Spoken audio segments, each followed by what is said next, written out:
sense of saving one's life. Please try to understand and appreciate. I would request you to think over whether men are discharging their functions. And if you closely examine, I have no doubt you will come to this conclusion that men have abdicated their most important function, that of giving protection to women, and therefore have neglected their elementary duty. I don't want to enter into a dialogue or a debate at this time because there is no time at my disposal as to who is responsible for bringing about this tragic situation. Maybe that woman may have also been responsible for this bringing about this situation. But the fact remains that this has exposed women to forces of crime and oppression, leading to widespread cases of violation of her honor and dignity. In the backdrop of Indian ethos, which has sanctified womanhood, no woman would like to bargain for such liberty, and no man would like to agree to give up his role as a protector. This extremely delicate aspect of relationship between man and woman has been explained by one of the great thinker and poet, Dr. Iqbal, in a poem titled Woman's Protection. Of course, the poem is in Urdu. It consists of 3 couplets, but I'll translate them, these 3 couplets, after I have recited these 3 couplets. Iqbal says, एक जिंदा हकीकत मेरे सीने में है मस्तूर, एक जिंदा हकीकत मेरे सीने में है मस्तूर, क्या जानेगा वो जिसकी रगों में है लहू सर्द, क्या जानेगा वो जिसकी रगों में है लहू सर्द, न पर्दा न तालीम नहीं हो के पुरानी, निस्वानियत जन का निगहबान फकत मर्द। जिस कौम ने जिंदा हकीकत को न पाया, उस कौम का खुर्शीद बहुत जल्द हुआ जर्द। The translation would be that जिस कौम ने जिंदा हकीकत को न पाया, the nation which has not realized this truth, एक जिंदा हकीकत मेरे सीने में है मस्तूर, a living truth lies deep into my heart, क्या समझेगा वो जिसकी रगों में है लहू सर्द। It is not for those whose senses are frozen, ने पर्दा न तालीम नहीं हो के पुरानी, it is neither veil nor education, new or old, निस्वानियत जन का निगहबान है फकत मर्द। The protector of the dignity of woman is man alone.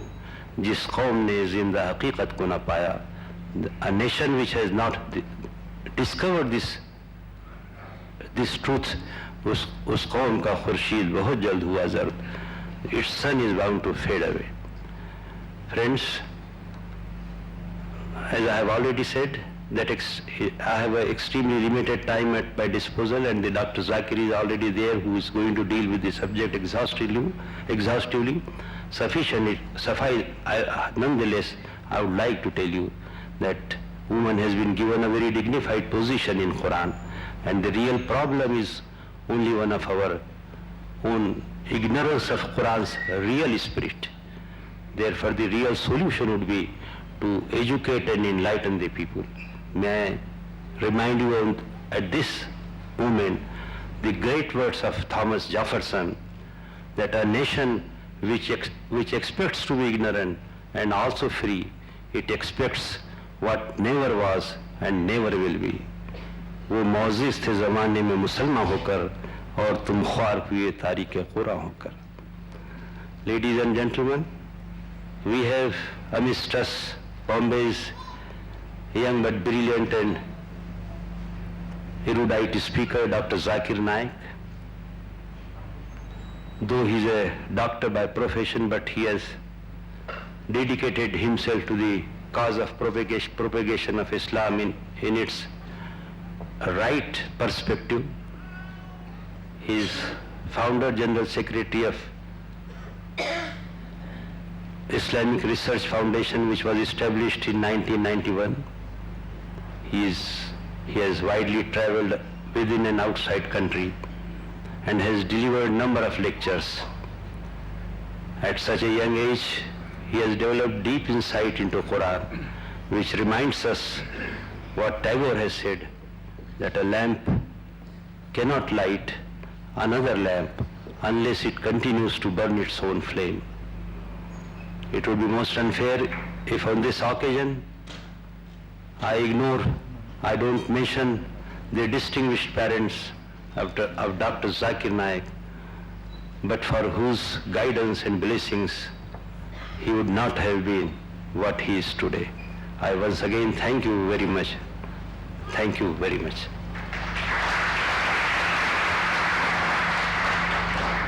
The talk by Dr. Zakir Naik on today's topic. Dr. Zakir Naik. أعوذ بالله من الشيطان الرجيم بسم الله الرحمن الرحيم إن المسلمين والمسلمات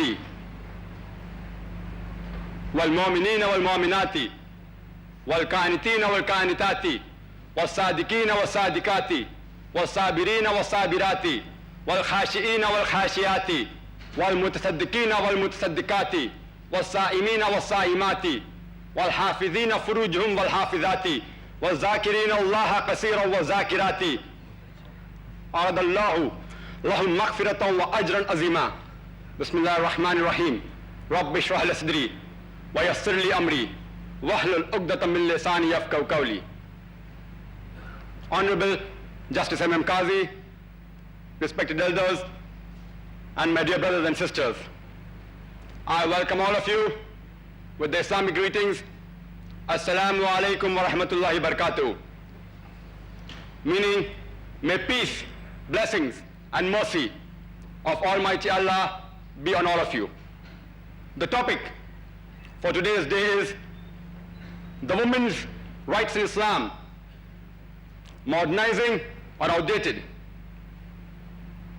According to the Oxford Dictionary, women's rights are the rights that promote abolition of social and legal equality of women to men. According to the Oxford Dictionary, they are the rights claimed for the women equal to those of men as regards to suffrage, that's the right to vote, as regards to property, etc. Modernizing, according to the Oxford Dictionary, means to make modern, to adapt to modern needs or habits. And according to the Webster's Dictionary, it means to make modern or to give a new character or appearance.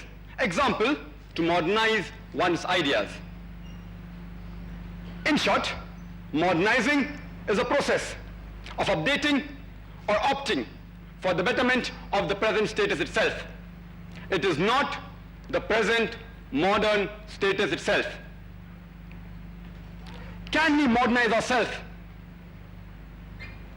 to master our problems and to realize a new way of life for the whole human race? I'm not concerned about the modern ideas, the conclusions, and the categorical statements made by scientists and unexperienced armchair experts as how a life should be lived by a woman. I'm going to base my conclusions and considerations on truth which can be proved by experience. Experience and unbiased factual holistic analysis are the sure test between the gold of truth and the glitter of theory. We have to check our thinking against reality. Otherwise, many a times our mental process will go astray. Indeed, the great brains of one time believed that the world was flat. If we agree with the women's rights in Islam as portrayed by the Western media, you have no option but to agree that the women's rights in Islam are outdated.